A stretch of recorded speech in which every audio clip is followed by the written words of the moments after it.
கடலூர், சிதம்பரம், விருதாச்சலம் வட்டாட்சியர்கள் உள்ளிட்ட 25 வட்டாட்சியர்களை ஒரே நாளில் இடமாற்றம் செய்து மாவட்ட ஆட்சியர் சிபி ஆதித்யா செந்தில்குமார் உத்தரவு பிறப்பித்துள்ளார்.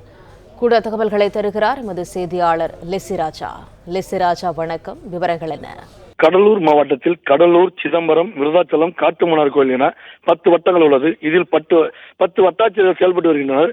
கடந்த ஓராண்டிற்கு மேலாக பல்வேறு இடங்களில் வட்டாட்சியர்கள் இடமாற்றம் செய்யப்படாத நிலையில் தற்போது 25 வட்டாட்சியர்களை இடமாற்றம் செய்து கடலூர் மாவட்ட ஆட்சியர் சிபி ஆதித்யா செந்தில்குமார் உத்தரவிட்டிருக்கிறார்.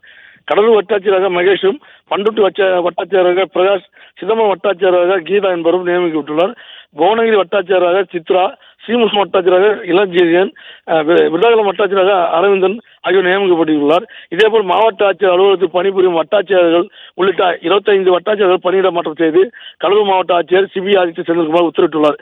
ஒரே நேரத்தில் 25 வட்டாட்சியர்கள் அதிரடியாக இடமாற்றம் செய்யப்பட்டுள்ளது அரசு ஊழியர் மத்தியில் பரபரப்பை ஏற்படுத்தியுள்ளது. பிளே ஸ்டோர் மற்றும் ஆப் ஸ்டோரில் இருந்து பாலிமர் செயலியை QR கோடு மூலம் பதிவிறக்கம் செய்யுங்கள். செய்திகளை உடனுக்குடன் பெறுங்கள்.